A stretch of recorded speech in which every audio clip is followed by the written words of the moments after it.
لله رب العالمين والصلاة والسلام على سيد الأنبياء والمرسلين حبيبنا وحبيب رب العالمين رب اشرح لي صدري ويسر لي أمري واحلل عقدة من لساني يفقه قولي سبحانك لا علم لنا إلا ما علمتنا إنك أنت العليم الحكيم وتب علينا إنك أنت التواب الرحيم.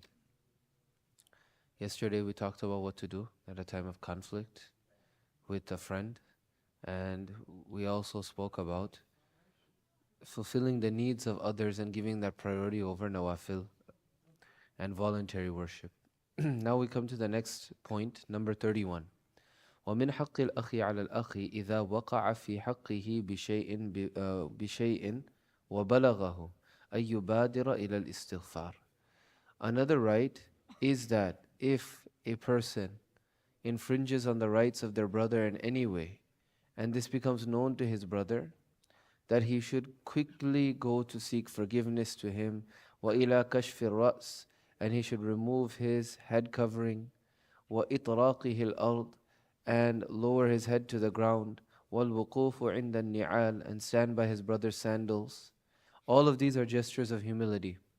Interestingly enough, even 100, 150 years ago, if a person went outside without their head covered, whether that be in an Islamic society or in a non-Islamic society, it was considered to be undignified, right? It was considered to be undignified. So even in non-Muslim countries, in America, men would wear hats when they went outside, right? This has been throughout all cultures.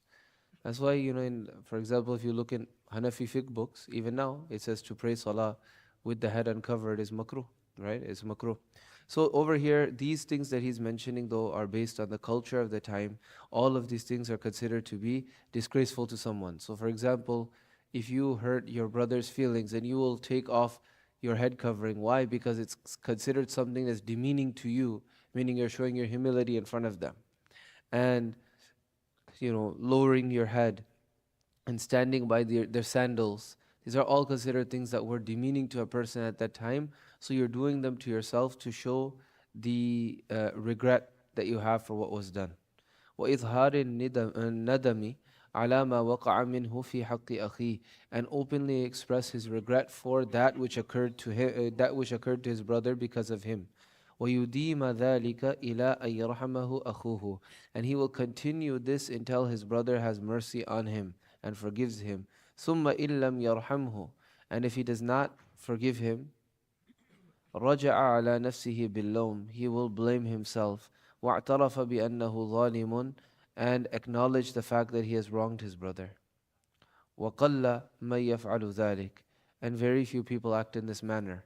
Because if we make a mistake and then we say, first of all, we may not say sorry. That's the thing. We're unlikely to say sorry. We're likely to justify our own position. But then if we come around and we say sorry one time and then the person doesn't accept the apology, we say, well, I did what I was supposed to do. It's their fault. Like I had to deal with this. It was like a husband and wife issue. The husband said something that was, the dumb, and the wife overreacted. She just overreacted. And then she said, you need to ask for my forgiveness. He's like, I didn't mean it in this way. She said, no, you need to forgive me. So he's like, all right, I'm sorry if you didn't like how I said this or whatever. And then she's like, no, I'm not done forgiving you. Because then he started just being normal and laugh. She's like, I haven't forgive you yet. He's like, well, I don't care. That's your problem. If you don't accept, it just became like a big thing that it didn't need to be a thing. And it took like, a long time of my time too. But it was just something, it was both sides were being stubborn. He said something he shouldn't have said with a good intention. He didn't have any bad intention. She completely overreacted. Then after that, he became more stubborn and said that, I'm not going to talk to you and this and that. It ended up her leaving and her going to her parents' house for some time over something small. So anyway, if our apology is not forgiven, we should acknowledge like, okay, I'm in the wrong. I need to try harder. And again, somebody will hear this and be like, well, I did this. There's always exceptions to the rule. There's always exceptions to the rule. Sometimes somebody is also, being, like people, they're being unreasonable, or they're just, trying to mentally torture a person, sure. This is talking about the general rules. There was some scholar, he said to somebody that he said that every single thing in this world, there's an exception to it. So then somebody said, well, what about La ilaha illallah? So he said, yeah, La ilaha illallah is the exception to the rule I just told you, right? ومن ومن حق الأخ على الأخ أن يقبل اعتذاره. Also from these rights is that he accepts his brother's apology. ولو كان مبطلا, even if he finds it to be insincere, he accepts the apology. فقد روى الترمذي رحمه الله وغيره, Imam Tirmidhi رحمة الله عليه narrates that Rasulullah صلى الله عليه وسلم says, من أتاه أخوه منتصلا من ذنب, whoever is approached by his brother who is attempting to evade responsibility for a sin, فَلْيَقْبَلِ اعْتِذَارَهُ, then accept his apology, مُحِقًّا كَانَ أَوْ مُبْطِلًا, whether he's sincere or insincere. فَإِن لَمْ يَفْعَلْ لَمْ يَرِدْ عَلَى الْحَوْضِ, refusing to accept it will lead to exclusion from my watering place, from the house.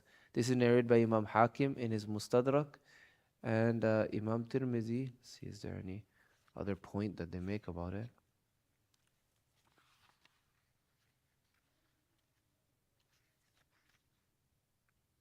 Yeah, it's not in. He says Imam Tirmidhi, but the commentator here said he couldn't find it in Tirmidhi, but it is narrated by Imam Hakim that whoever comes to his brother trying to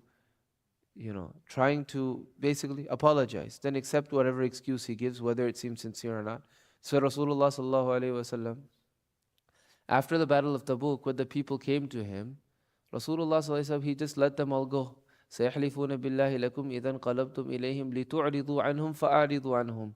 Soon the people will come to you and they'll swear this and that to make an excuse. فأعرضوا عنهم. Okay, take their excuse. إنهم, but turn away. Don't worry about it. Allah will deal with them.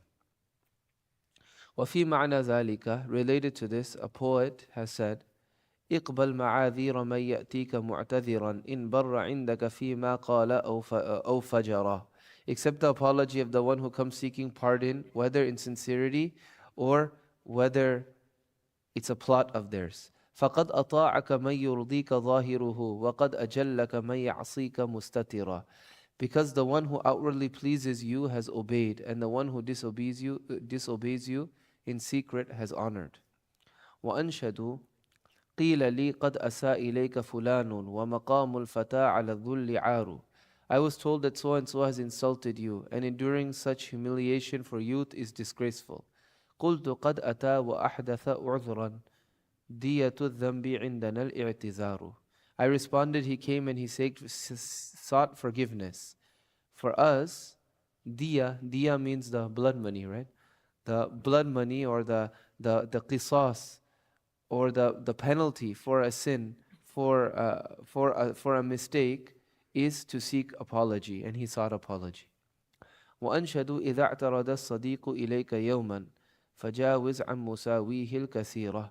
If a beloved friend apologizes any given day, then forgive his numerous errors. I say, فإن الشافعي روى حديثا بإسناد صحيح عن المغيرة, because Imam Shafi rahmatullahi alayhi has narrated a hadith from Mughira bin Shu'bah radiyallahu an, عن المختار أن الله يمحو بعذر واحد ألفي كبيرة, that this hadith, he says, the chosen one has said, Rasulullah sallallahu alaihi wasallam has said that Allah does erase with one excuse 2,000 major sins with grace. وروى ابن ماجه من اعتذر إليه أخوه بمعذرة فلم يقبلها كان عليه من الخطيئة مثل صاحب مكس. Ibn Majah says if a friend comes to one with an apology and he doesn't accept it, he occurs sin that is akin to that of an oppressive tax collector. Why? The tax collector, they are within their rights to collect something from you. But if using that right to cause you harm and cause the person from whom they were rightfully taking something to inconvenience them and cause them harm, now the tax collector has gone from one who is rightfully collecting a debt to one who is committing zulm upon others. So you may be wronged, but in the process of not forgiving, you may become a zalim. It's one thing if the person doesn't ask forgiveness from you, it's your choice, forgive them or don't forgive them. But if they're coming and they're expressing, their mistake, and for some people it's really, really, really difficult just for them to say sorry. Like that word is like very, very difficult. So if they say it, you should accept it. ومن كلام سيدي علي الخواس Ali Khawas, he said, Rahimahullah, إذا جاءكم أخوكم معتذرا فاقبلوه لا سيما إن طال به الوقوف. If your brother comes to you with an apology, be quick to accept it, especially when it's taken him some time to do so. Why? Because it's probably hard for him to do it. فإن لم يجد, most likely, usually when a person does something, they feel bad about it right away, right? But then they feel awkward about saying something. فإن لم يجد أحدكم في قلبه رقة لأخيه فليرجع على نفسه باللوم. If you cannot find any compassion in your heart to forgive him, then reflect upon your soul with blame. وليقل لها, and say to your heart, say to your nafs, يأتيك أخوك معتذرا, your brother has come to you seeking forgiveness, فلا تقبلينه, and you don't accept it, فكم وقعت أنت في حقه, how much have you done to him without realizing it, فلم تلتفتي إليه, فأنت إذن أسوأ منه, in that case you're worse than him. وقال بعضهم, some scholars have said, الأخ الذي what is it? يحوج أخاه أن يعتذر إليه ليس بأخ صادق. The one who makes it a condition for his brother to apologize is not a true friend. ولا من أهل الطريق, nor from the spiritual path. فإن أهل الطريق يقيمون للخلق المعاذير قبل أن يعتذروا إليه. Because those on the path offer excuses for others even before they receive an apology. May Allah subhanahu wa ta'ala give us all tawfiq to act upon this point, that we be quick to seek forgiveness and be quick to forgive. May Allah subhanahu wa ta'ala forgive all of us. Wa akhiru da'wana alhamdulillah.